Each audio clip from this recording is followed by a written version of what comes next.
I was at a farmer's market last weekend. You know the scene, that lively, almost electric hum of people connecting, the smell of fresh earth on the vegetables. There's this tangible sense of community, something grounded and you might even say resilient.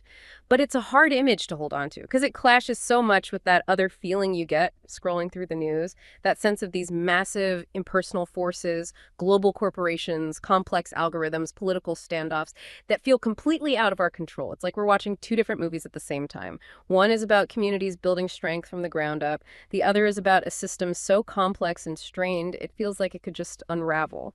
That tension between that local resilient feeling and the fear that the whole structure is fragile, it makes you wonder, are we just being paranoid? Or are we missing the warning signs that other civilizations, ones now just ruins and history lessons, failed to see until it was too late? That tension is really the core of what we're looking at today. It's the central question. History is just littered with these cautionary tales. But our modern system, it's interconnected in ways that, ancient empires could never have even imagined. Right, the scale is completely different. Completely. And that's what makes this kind of study so critical. We're using some really sophisticated analysis, things like cryodynamics, complex network modeling, political science, to try and identify those hidden vulnerabilities before a systemic shock actually hits. So it's not just looking backwards at history. Not at all. We aren't just looking at the past. The goal is to predict the breaking points of the present. Okay, so let's unpack this. Our mission for this deep dive is to analyze three major structural vulnerabilities that really stand out. First, there's the incredible brittleness of our global supply networks. Where, one fire in one factory can grind an entire global industry to a halt. Exactly. Then, second, we're going to look at the internal rot happening inside democratic societies, which seems to be fueled by this skyrocketing inequality and polarization. It's kind of hollowing out from the inside. Yes. And finally, the third piece is this escalating crisis of climate-driven conflict, especially in the world's most vulnerable regions. We really need to get our heads around the full scope of this modern systemic fragility. And we have to look for the common threads that link all three. Global logistics, local politics, and environmental stability. These aren't separate problems. They all feed into each other. They're all components of a single, highly optimized, and, potentially fragile, complex society. The big question we have to ask is whether all this global optimization has pushed us past a point of stable complexity, making us prone to a catastrophic, rapid unraveling. Let's start with the global economy then, because I think that's where a lot of people first felt that sudden, really unsettling fragility over the past few years. We hear terms like supply chains all the time, and they sound so abstract. They do. But the true impact is deeply human. Absolutely. And I want to start with a story that illustrates that perfectly. The story of Maria. Ah, Maria, the car repair shop owner. Yes. She's the perfect illustration of how a huge global economic failure translates into immediate local suffering. Her business, it had been thriving for years. It was a real pillar of her community, fixing cars, keeping people on the road. And then she was hit by what the analysis calls an invisible nonlinear shock. That's the term. It wasn't a local crisis. No. It was the semiconductor shortage. Her business wasn't dealing with a flood or a local tax hike. It was paralyzed because these tiny electronic parts, which are integral to every single modern car, were just suddenly unavailable for over a year. And she had to turn customers away. I remember the analysis quoted a shop owner in a similar spot who said he felt like his whole life's work was just drying up because, in his words, the world's plumbing had just broken. That phrase is so powerful. The world's plumbing had broken. It's precisely the feeling, isn't it? The hidden infrastructure that we all rely on that supports our predictable, just-in-time world, it just failed. And not because of some simple incompetence, but because of systemic interconnectedness. And that really highlights a crucial point here. Supply chain resilience is absolutely a human security issue. Absolutely. It defines whether a local business like Maria's can operate next week. It determines if people can get their food, or if critical medical supplies are available when you need them. It's not just some boring logistics spreadsheet. So we have to move beyond just reacting to these shocks after they happen. We need to figure out how to predict them. And this brings us to the more formal definition of resilience in this specialized context. It does. Formally, we define supply chain resilience as the system's inherent ability to maintain its core functions even under a severe disruption. And then this is the most critical part, to converge back to a stable, non-zero equilibrium. Okay, so a stable, non-zero equilibrium. In simple terms, that means it doesn't collapse entirely. Exactly. It gets back up. So if a shock hits, let's take that massive factory fire in Taiwan that disrupted chip production. We're basically looking at two fundamental paths forward for the entire industry. And you can visualize this, You right? can. Yeah. Imagine a graph of the inventory level over time. In a resilient system, that graph shows a steep, scary drop right after the fire. But it's followed by a robust, swift, and successful recovery. The curve bounces back and levels return near the baseline. That's rapid recovery. And the other path. In a non-resilient system, that initial drop is followed by, well, prolonged stagnation. The curve doesn't recover. It might just drift downward or sort of stabilize at a dangerously low level. That indicates a persistent failure to adapt. And it's that prolonged stagnation we absolutely must learn to predict. That distinction is so key, but this raises a huge question. Why did our existing economic and logistics models completely fail to predict this kind of global seizing up? If we had so much data, why couldn't we see the fragility? The models were, frankly, built for a different era of complexity. For a long time, we relied heavily on things like deterministic network optimization or traditional system dynamic simulations. And what's the problem with those? The problem is they require immense domain-specific assumptions. You basically have to sit down and write the rules for how every single part of the system interacts with every other part. Which sounds impossible at a global scale. It became impossible when supply chains went truly global, intricately matched across, a billion inputs and outputs. Those mechanistic models just couldn't scale. They couldn't capture the complexity without becoming computationally just unworkable. Or they required data that no single organization on Earth actually possessed. So the whole challenge shifted. We needed a new way to infer resilience, to perform what's called supply chain resilience inference, or SDRI, using only the network structure and maybe just a tiny slice of operational data. Right, without having to write out these explicit dynamic equations for the entire world economy. And this is where, I guess, data science meets complexity theory. This is exactly it. The core insight is that the productive power is locked away in the system structure, not just its raw volume of trade. And crucially, we have to look beyond simple one-to-one connections. This is where we have to stop thinking of the world as a simple map of links and nodes, right? In a standard network model, like a graph neural network, you'd say firm A is connected to firm B, a simple binary link. But reality is messier. So much messier. In reality, those connections have what we call higher-order dependencies. A firm isn't just linked to another firm. They are linked through a shared product. Can you give us an example of that? Sure. Think about a manufacturer of a widget. Let's call it firm A. It needs a specialized rare earth metal. We'll call that product P. And it gets that metal from a supplier, firm B. So A, P, and B form this tripartite relationship. A triangle, not a straight line. Exactly. And simple binary models, by flattening that complexity, by just drawing a line from A to B, they lose the critical information. They miss the fact that firm A is vulnerable, not just because of its link to B, but because firm B also supplies the entire rest of the market with that same critical product P. And if product P is suddenly unavailable because of that factory fire, say, then all the firms that rely on it suffer simultaneously. It creates a nonlinear shock that's way bigger than just the failure of a single supplier. You've got it. That's the cascade. So we need to model the relationship as for product firm all at the same time. And the technical solution for this is using something called hypergraphs. Okay, let's slow down on the technical side here, because what we're really after is the insight, not the algorithm itself. What does a hypergraph do that a standard graph just can't? Think of it this way. A standard graph uses edges that are like ropes. They connect two things. A hypergraph uses what's called a hyperedge, which is more like a sheet or a blanket. It can cover an arbitrary number of nodes, 3, 5, 20 nodes, all at once. So it's a group connection, not a paired connection. It's a group connection. And by using a hyperedge to represent that shared product P, we can directly model that complex multi-party relationship. The resulting model, which is called the SCRIHN, or the Supply Chain Resilience Inference Hypergraph Network, is designed specifically to respect this inherent complexity. So the real magic isn't in some specific complicated math, but in the decision to use a structure that actually honors the way the world really works, where relationships are mediated by these shared critical resources. Precisely. The model uses something called hypergraph message passing, which essentially allows information, say, about product P's inventory stress, to simultaneously and accurately propagate to every single firm that relies on P. It's all about capturing the systemic choke points. The single products or materials that dozens or hundreds of different firms all depend on. Those are the ones that matter. What's so fascinating to me here is the early inference capability.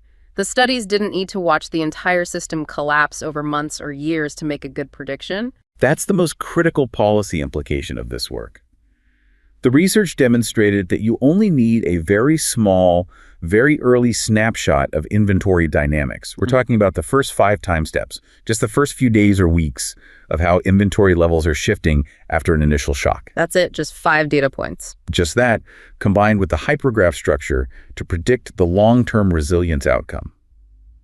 What this means is that policymakers and corporate risk officers don't have to wait for the system to completely fail to know if it will fail. That offers a real chance to actually intervene before it's too late. But this raises a really critical question about the cost of all this complexity.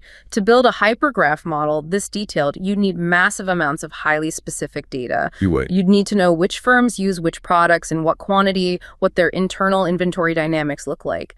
Is this level of detailed, almost intrusive modeling even feasible or, desirable on a global scale? That is the crucial policy check. The research proves the structural need for that complexity. It showed that if you reduce it, you inevitably degrade the predictive power. They actually demonstrated that if you flatten the hypergraph back into a standard graph, reducing that firm-product-firm relationship to just a simple firm link, the performance of the model just dropped. Yeah. Universally. You lose the signal. You lose the signal completely. So simplifying the structure is, from a mathematical standpoint, fatal to the prediction. But you're right, gaining that accuracy requires an unprecedented level of data sharing and maybe even centralization. Which forces a really difficult trade-off, doesn't it? Do we prefer a less predictive, less complex system that respects corporate and national data silos? Or do we go for a highly accurate, very complex model that requires deep transnational data access? It forces us to confront the fact that in a hyper-connected world, true resilience might depend on systems that can see and model the whole picture. And that challenges our traditional notions of corporate privacy and national data security. For Maria's repair shop to survive the next shock, we might need a global plumbing map that's incredibly detailed, maintained by some entity capable of operating at that complex hypergraph level. So the insights show us a technical pathway to resilience, but the practical political hurdles, they remain enormous. Enormous is the word. That discussion of global fragility leads us, I think, very naturally to internal political fragility because the two are so often intertwined. We've established that the external plumbing of the global economy is brittle. Now let's look at the internal foundation of democratic systems. And the analysis here makes it very clear that the nature of the threat to democracy has just fundamentally changed. In the 20th century, we worried about the sudden, very visible military coup, tanks in the street. Right. Obvious and dramatic. Today, the crisis is far more insidious. It's what's often called democratic backsliding or erosion. And it's initiated not by a general in a uniform, but by power-aggrandizing elected leaders. We've seen this pattern play out in places as diverse as Mexico, Hungary, South Africa, and even within very mature democracies. These leaders maintain this facade of democratic legitimacy. They often win elections, sometimes by large margins, but they systematically dismantle the guardrails of the system while they're in office. And they target 2 key types of accountability. First, what's called a horizontal accountability. Yes, that's the checks and balances that are supposed to be imposed by co-equal branches of government. So they'll pack the courts with loyalists, they'll defang the legislative opposition, and they'll compromise independent regulatory bodies. And the second target? The second is vertical accountability. That's the constraints imposed by the citizenry itself. Yeah. So they'll delegitimize the free press, calling them enemies of the people. They'll attack civil society groups. And eventually they go after the fairness of the electoral process itself. The goal is to make all these institutions either compliant or just irrelevant. So it's a death by 1,000 cuts. And it's so effective precisely because each step can feel legal and incremental at the time. But the key question here is, what structural condition provides the fuel for this erosion? What's the core vulnerability that these leaders are so good at exploiting? The analysis points squarely to one thing: economic division. Specifically, radical inequality. It acts as the foundational structural driver. It erodes social cohesion and paves the path for the kind of polarization that these aspiring autocrats then harness for their own gain. This is really well illustrated by that sociological observation about the two men, Mark and Alan, who grew up on the same street. Yes, Mark and Alan. Their story just perfectly encapsulates the failure of the modern meritocratic narrative for so many people. Alan, he became a high-salary software developer for a major digital platform. He lives in a professional bubble of high-income, high educational attainment. And Mark, his childhood friend, he works for the same platform, but as a delivery driver. An independent contractor, paid per gig, managed by an algorithm with zero benefits and immense precarity. So their economic realities just diverged dramatically. And the consequence wasn't just that they had separate career paths. It was that they started living in parallel lives that became, well, incomprehensible to the other. That's it, exactly. They meet in a pub, and it results in this bitter argument about politics. Yeah. But not about, specific policy details. It was about fundamental perceptions of fairness. Alan couldn't truly grasp Mark's anger over his stagnant wages and rising costs because from Alan's perspective, the world was working perfectly. And Mark resented Alan's easy dismissal of his daily struggle. He felt unheard and unseen. They left as strangers. And that's the point. The widening wealth gap, particularly one that's exacerbated by this platform economy that creates immense wealth at the very top while standardizing precarity at the bottom, it systematically dissolves the shared social reality that democracy really relies on to function. It creates a situation where Mark and Alan don't just disagree on taxes. They inhabit different epistemological realities. They don't agree on basic facts anymore, making political compromise just about impossible. And this isn't just a story. The empirical data confirms this pattern systematically. Quantitative analysis across numerous nations shows that high post-tax and transfer income inequality, which is measured by something called the Gini coefficient, is a systematic predictor of democratic erosion risk. I remember the research made a distinction, didn't it, between general inequality and a more specific concentration of wealth. Does it matter where the wealth is concentrated? It matters significantly, yes. When the researchers compared various measures, they found a very specific pattern. Wealth concentration among the top 1% is the single most predictive factor. So it's not just poverty, it's the extreme wealth at the top. It's the visible, astronomical accumulation of wealth at the apex. That, far more than general poverty, is what generates the political volatility necessary for backsliding. In fact, a surprisingly simple economic model, using only the Gini coefficient and GDP per capita, could correctly predict democratic erosion about 80% of the time. Wow. It just demonstrates the powerful role of this one structural economic variable. So that concentration of power at the top is what really strains the system. Okay, let's detail the two mechanisms through which this economic strain translates into actual political decay. The first mechanism is what we can call the loss of confidence. High inequality breeds this deep, simmering resentment, especially among those who feel like the system is rigged against them. The populace, feeling aggrieved and left behind, develops a profound cynicism. They lose faith. They lose faith in the core institutions, the legislature, the independent courts, and even the fairness of the electoral process itself. And once that confidence is lost, the backsliding leader has their opening. Exactly. When a power-aggrandizing leader attacks the judiciary or the media, they don't face a unified public resistance. Why?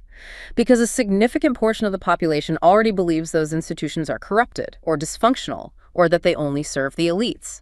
The economic failure provides the moral justification for the political attack. And the second mechanism is effective polarization, which sounds a bit academic, but it's something I think we all recognize. This moves beyond just disagreeing with the opposition's policies. It's actively disdaining them, hating them. Right. And inequality is the fuel for this disdain. When the economic gap is vast, the political differences are often framed in these existential terms.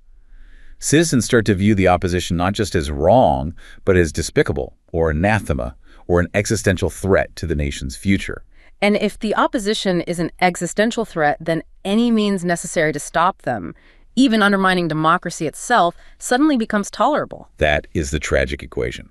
Effective polarization makes citizens willing to tolerate and even cheer on undemocratic behavior from their preferred leader, provided it successfully prevents the despicable other side from gaining power. The ends justify the means, and democracy gets sacrificed on the altar of partisan victory, which itself is driven by this deep-seated resentment. It sounds like a completely unavoidable trap. How do the backsliding leaders themselves manage and leverage this resentment? They seem to come in different political flavors. They do. They're typically either left-wing populists or right-wing ethno-nationalists. But they share the same tactical goal of exploiting this cynicism. The analysis found that left populist eroders, leaders like Evo Morales in Bolivia or Rafael Correa in Ecuador, they explicitly seize on class grievances. So they address the inequality head on. In a way. While they are undermining democratic horizontal checks, the courts, the rule of law, they sometimes use their power for income redistribution. They're addressing the structural issue that brought them to power in the first place. So they're effectively trading political liberty for a measure of economic equity, or at least the perception of it. Right. Conversely, you have right-wing ethno-nationalists like Viktor Orban in Hungary or Narendra Modi in India. They often focus more on cultural grievances. But what's interesting is that even these leaders tend to favor more generous welfare spending and targeted economic relief than their traditional right-wing party competitors. Why is that? They understand that while their rhetoric might be cultural, their support base still requires some material economic acknowledgement to maintain its loyalty. It's a competition to manage the fallout of structural economic failure. And we see that this behavior is highly infectious, isn't it? It seems to cross borders very quickly. Oh, we see very strong contagion dynamics. Once one leader proves that undermining democratic norms is possible without mass resistance, others quickly adopt the playbook. Hugo Chavez's constitutional rewrite in 1999 provided a tactical model for Correa and Morales. More recently. More recently, the tactics used to challenge election validity in the U.S. in 2020 and 2021, delegitimizing the vote, pressuring election officials, were remarkably paralleled by the actions in Brazil following Jair Bolsonaro's election loss in 2023. Backsliders are learning from each other's perceived success stories globally. So the crucial takeaway from this section, then, is that if we want to have resilient democracies, we have to stop treating political polarization as if it's some independent cultural problem. It's a symptom. The disease is structural economic inequality, particularly that extreme concentration of wealth at the very, very top. So we've discussed the brittleness of global trade and the rot within our politics. Now we turn to the third massive vulnerability, the planet itself, specifically how climate change intersects with conflict, particularly in the most fragile regions of the world. And this nexus, it creates this devastating compound risk. To really ground this, let's look at the story of Musa, the farmer in the Sahel. Musa's story is really the textbook example of climate-induced migration and conflict escalation. His family had cultivated the same piece of land for generations, but then the rains became erratic and the desertification advanced. The analysis described the desert moving like a slow-motion thief, just steadily stealing his productive land year after year. And this wasn't just a tough year or a bad harvest. It created a real existential conflict over dwindling water. Musa, as a settled farmer, needed that water for his shrinking crops. But the herders, who were also being displaced by drought, needed the exact same water for their migrating animals. And that competition over an ever scarcer resource just exploded into violence. Musa was ultimately driven from his home, not by a military invasion, but by escalating resource-driven violence, which forced his family to become climate-induced migrants. His fate so powerfully defines what's meant by climate change as a threat multiplier. That's the key phrase. It rarely acts in isolation. What it does is it takes every single pre-existing social, economic, or political weakness in a country, and it just amplifies it to a crisis level. And the numbers are really stark when you look at these fragile and conflict-affected situations, or FCS. They are. An estimated 70% of the world's most climate-vulnerable countries are, at the same time, classified as politically and economically fragile. And on top of that, 60% of the 20 countries most susceptible to climate change impacts are already engaged in some form of conflict. So when the climate shock hits, these nations simply don't have the institutional or financial capacity to cope. They don't. It creates a very predictable path toward instability. So what are the specific drivers that push this resource competition into actual large-scale violence? Well, the conflict risk escalates dramatically when you see three factors converge. First, a high dependence on natural resources. Second, existing social and economic inequality or marginalization. And third, a recent history of conflict. Climate change just exacerbates all three. It shrinks the pie resource scarcity while heightening the competition for what's left. And what's counterintuitive is that the dynamic isn't always about scarcity. The analysis brought up a really complex example from Mali. That's such a crucial case study because it shows that it's governance, not just the volume of a resource, that matters. So, Mali experienced these devastating droughts in the 1970s and 80s. In response, the government, trying to help nomadic herders, financed new deeper wells in the Mopti region. So a moment of resource abundance. Exactly. More water. Intuitively, more water should equal less conflict. But that's not what happened. No. What went wrong was poor governance. It failed to manage the resulting land use issues. The new wells attracted settled farmers, who then claimed the surrounding land, which had previously been used by the nomadic herders for grazing. So the conflict shifted. It shifted and intensified. The conflict over who had access to these new resources became violent. The herders, who were already deeply marginalized and underserved by the state, were alienated even further. And this drove some of them toward extremist groups and self-defense militias. It demonstrates how even a well-intentioned intervention that results in abundance can precipitate conflict when institutional capacity is weak. That is such a profound lesson for any kind of global intervention. Institutional capacity is the mediating variable. It's what determines whether a resource shocks scarcity or abundance, leads to conflict or to peace. Absolutely. Where natural resource dependence is high and where communities are excluded from transparent decision-making about those resources, poverty deepens, inequality gets entrenched, and grievances become fertile ground for mobilization. And as we've mentioned, this burden is never shared equally. It falls disproportionately on vulnerable groups, and especially on women. It does. And we should really detail the specific gender conflict environment linkages. So why do women bear such a disproportionate burden in these situations? It's because in many cultures, gender roles dictate that women are the primary providers of household necessities. Water, food, and fuel for cooking. So when climate change degrades those resources, say a local well dries up, women have to travel significantly farther and for longer to fulfill their responsibilities. And this increases their exposure to all kinds of risks. Environmental hazards and, tragically, to conflict and violence. And yet, despite being the frontline managers of these resources day to day, they are systematically excluded from any formal decision-making about them. Precisely. We see this all over the world. While women might be managing domestic water needs with really effective conservation measures at the village level, they are almost always excluded from the regional or national water management committees. And this exclusion means that critical local knowledge and community coping strategies just never inform broader policy. Which results in less effective, less resilient, and less equitable solutions for everyone. And this exclusion directly correlates with a spike in extreme security risks, specifically gender-based violence, or GBV. How does that link work? Well, forced migration and resource scarcity create environments that are just ripe for GBV. The analysis cites some horrifying examples. In Darfur, women and girls who were traveling up to 6 miles outside displacement camps just to collect water were targeted and subjected to sexual violence by local armed groups. In Yemen, the acute need for water meant women often had to travel alone, exposing them to constant fear and risk. And the climate-related displacement itself just makes the situation worse. It does. Temporary housing or these IDP camps are often overcrowded and they lack basic security. This leads to increased exposure to sexual violence and abuse for women and other marginalized communities.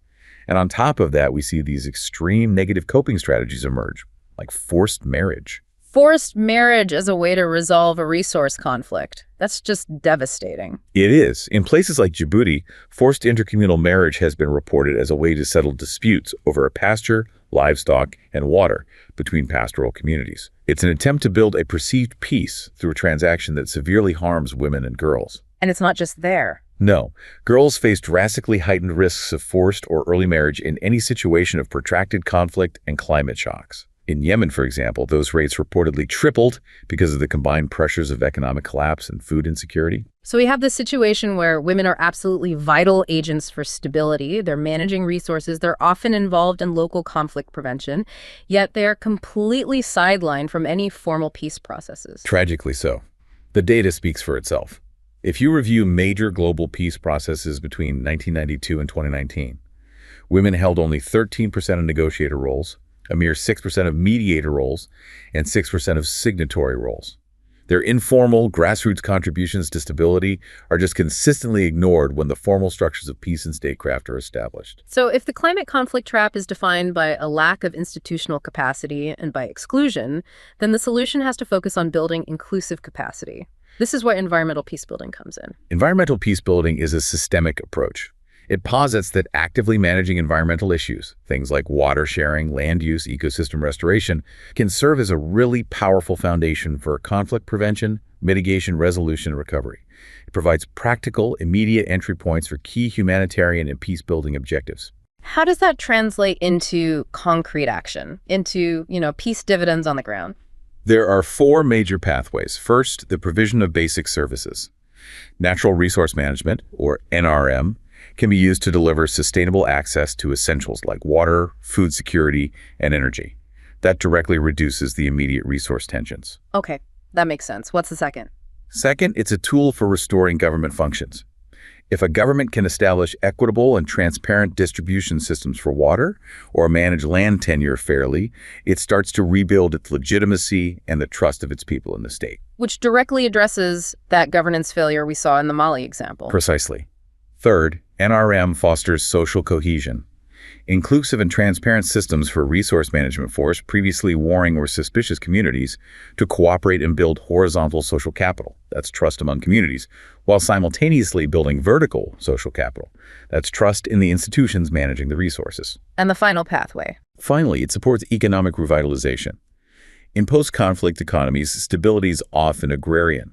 Critically, something like 50 to 80% of ex-combatants return to agrarian livelihoods. So successful NRM and the management of renewable resources are vital for the success of disarmament, demobilization, and reintegration, or DDR efforts. It makes a relapse into violence much less likely. So treating climate vulnerability as a core security issue and managing natural resources collaboratively is one of the most measurable ways to build long-term state and community resilience. It's policy and peace building all rolled into one. That's it, exactly. All right, so we dissected three major modern vulnerabilities: our global logistics, our political decay, and the environment. Now let's try to see how these modern stresses fit into the grand historical narrative of societal collapse. What can we learn from the past about the deep mechanisms of failure? Well, the theoretical frameworks seem to offer two very different perspectives. We often default to the dramatic view, which was popularized by Joseph Tainter. He defines collapse as a sudden political unraveling, and he cites the Western Roman Empire as the classic case, a rapid loss of complexity and political structure, typically over just a few decades. Right, the big dramatic fall. But there's an alternative and much more sobering view, which often comes from statistical analysis, from cryodynamics. It suggests that collapse can be surprisingly random, almost independent of the society's age or its size. That's the Red Queen hypothesis applied to civilizations. It is. They have to constantly run faster, innovate and adapt just to stay in the same place. Long periods of stability do not guarantee future survival against an unforeseen shock. Which means we shouldn't necessarily be looking for some obvious linear decline. The system could be internally brittle and just waiting for a cosmic wobble or some external trigger to snap. And that snap often happens when the society can no longer afford or can no longer manage its own complexity. This is Tainter's central concept: diminishing returns on complexity. Explain that a bit more. So societies evolve complexity. They create new laws, new bureaucracies, new institutions to solve problems. But eventually, the cost of maintaining that scaffolding, the bureaucracy and the infrastructure, it starts to outweigh the benefits that you get from it. The system just becomes too heavy to sustain itself. Can we connect that to a modern analog? Where do we see diminishing returns on complexity today? Oh, think about the regulatory state. We have incredibly complex regulations to solve incredibly complex problems. Environmental protection, financial stability, supply chain security. Each new regulation adds another layer of bureaucracy, another compliance cost, another required specialist. And eventually we reach a point where solving a new energy crisis, for example, is stalled not by a lack of technology or resources, but by the sheer crushing complexity of the permitting processes across federal, state, and local levels. The society becomes incapable of agile adaptation because the system is just too complicated to change rapidly. And the philosopher Oswald Spengler, he adds a psychological failing to this structural problem with his winter phase theory. Yes. Spengler argued that in the final phases of a civilization, the mind suffers a winter. The society loses its cognitive flexibility. It clings rigidly to old, failing methods and established institutions, and it's unable to generate the abstract or radical new solutions that are needed for these pressing new problems. It's not just institutional decay, it's a kind of intellectual stagnation that accelerates the slide. A core structural limit that is often cited in historical collapses is related to energy, specifically energy return on investment, or EROI. EROI is arguably the most fundamental constraint on complexity. It's a simple ratio.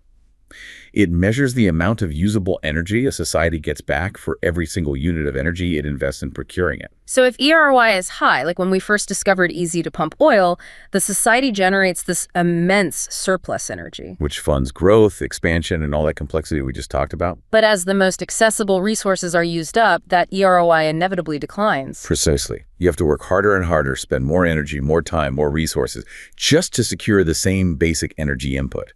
And this massive drain strains the entire system. It weakens the state's ability to maintain its military, its bureaucracy, or its infrastructure. Like with the Roman Empire. Exactly.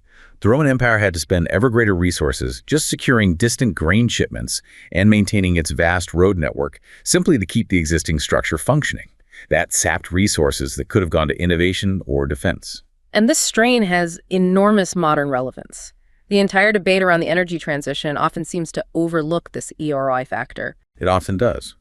Luke Kemp, who is a prominent researcher in this field, highlights the concern that some alternative energy sources might have a surprisingly low EROI when you factor in the full life cycle cost. So we're not just talking about the energy needed to spin the turbine. No. We're talking about the energy needed to mine the rare earth metals, to manufacture the components, to build the infrastructure, and then to manage the eventual disposal. If the transition requires these massive investments that yield a significantly lower net energy surplus than the system currently operates on, well, that poses a profound structural hurdle for a society that is built on continued, cheap growth. Which suggests that the energy transition isn't just a technological shift. It's a massive societal restructuring that might force us to fundamentally reduce our existing complexity. It connects directly back to Tainter. Yeah. If the ERI drops, the society has to find ways to reduce the cost of its complexity, or it faces an inevitable decline. Let's turn to some explicit historical examples of these cascading failures that were triggered by external shocks. The climate conflict trap, for instance, is ancient. We saw it with the megadrought around 2200 BC. The 2200 BC megadrought was a truly widespread and devastating climate shift. We have archaeological and paleoclimate evidence that suggests a significant, prolonged reduction in rainfall that contributed to simultaneous crises all across the Middle East and the Aegean. It affected the Akkadian Empire, the Old Kingdom of Egypt, and cities like Troy. So a massive, widespread climate event led to simultaneous failure across multiple independent agricultural societies. Exactly. Analysis of the sites, like at Troy, shows stress indicators in their crops, like barley, and shifts in their diet. It all indicates acute water scarcity and social stress. It's a powerful reminder that while we often think of collapse as an internal political failing, external protracted climate shocks are more than capable of overwhelming multiple societies at once. And climate isn't the only external multiplier.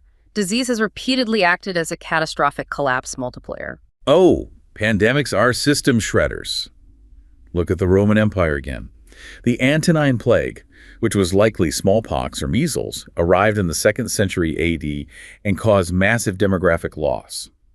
This was then followed by the Plague of Cyprian in the 3rd century. These plagues just decimated the population. Which crippled military recruitment and tax revenue. Right. The empire was forced to spend more and more just to maintain its borders while its resource base was shrinking rapidly. So the disease didn't cause the collapse by itself, but it removed the society's ability to cope with the existing political or economic pressures. It acted as a systemic shock absorber failure. But the most catastrophic example of disease as a multiplier has to be the European conquest of the Americas. Where the introduction of old world diseases just fundamentally altered the power balance. Catastrophically so. Diseases like smallpox, measles, and influenza, to which the Native American populations had absolutely no immunity-caused mortality rates that are estimated at between 50% to over 90% in some regions. This demographic collapse weakened the Aztec and Inca empires fundamentally. It crippled their ability to organize, to resist, and to govern, often before the military conquest even began in earnest. Disease was an unintended yet devastating biological weapon that facilitated their societal unraveling. And finally, let's revisit this modern danger, the silent collapse. This isn't a bang or a siege, it's a slow, gradual loss of essential competence. This is perhaps the most insidious threat to our complex modern state. It's a loss of capability that's driven by institutional decay and the succession problem. It's a gradual erosion of what's called tacit knowledge that isn't written down in a manual, but that lives in the heads of experienced personnel. And we saw that chilling example of the U.S. National Nuclear Security Administration struggling to reproduce this specialized classified material called fog bank. Yes. They needed this material for the nuclear arsenal, but the critical expertise needed to manufacture it was just lost. The original experts had retired, and the documentation proved to be incomplete. The organization still existed, the buildings were still standing, but the essential, highly complex capability had simply hollowed out. They had lost the ability to do something they once took for granted. Which means that modern collapse may not look like a dramatic Hollywood siege or a sudden political revolution at all. It might just look like a gradual, unacknowledged degradation of capability where bureaucracy grows thicker, but the actual work being done gets less and less effective until one day the system is exposed as being functionally hollow. It's the slow, quiet fading of competence, rather than the rapid political failure that Tainter described. The synthesis here is clear. Regardless of the century, civilizations fail when they combine an internal rot, whether it's economic strain, political decay, or the cost of complexity, with external shocks, whether they are mega droughts, pandemics, or these new nonlinear supply chain failures. The past simply confirms the profound risk that is inherent in our current state of interconnected, over-optimized systems. #outtravor. So this deep dive has mapped the fragility of the modern world using a really wide lens from advanced network modeling all the way to deep history. And I think we found that the three great vulnerabilities, brittle global logistics, political decay fueled by radical inequality, and the climate conflict trap, are not isolated problems. Not at all. They are mutually reinforcing components of a complex system that is under immense stress. And this creates a compound risk that is just incredibly difficult to predict or to manage. Economic instability feeds the resentment that undermines democracy, which, in turn, hinders our ability to coordinate the global actions that are required to mitigate climate change. And then climate shocks destabilize fragile regions, creating resource competition that spirals right back into the international system. The analysis suggests we are in a high-risk phase, where one small failure really could cascade through the entire structure. But the historical precedents also offer a crucial perspective on the path forward. Collapse isn't necessarily the end of the story, it's more like a phase change. The failure of an older, rigid, overcomplex system is certainly destabilizing, and it causes chaos and suffering, but it also opens the door to emergence. The creation of something genuinely new and possibly more adaptive. Exactly. And the key factor there is adaptation and foresight. If we recognize the transformation that we are in, we can influence what emerges from it. And this requires a dual response, recognizing that solutions have to be both local and global at the same time. So on one hand, we have to strengthen local resilience, that farmers market vision that we started with. Investing in strong, diversified local communities, local food systems, and robust mutual aid is a powerful response to the perceived risks of these centralized, brittle, global systems. It creates stability from the bottom up. But on the other hand, we can't shrink from the world entirely. Transboundary threats, predicting systemic supply chain failure, mitigating climate change, managing global financial instability, they require enhanced top-down coordination. We need adaptive, effective global governance that can leverage the complex data and science, like those hypergraph models we talked about, to implement equitable solutions across borders. So the central challenge for us today is recognizing the inherent fragility of this present moment and acting with the foresight that's necessary to navigate this transformation toward a more resilient future.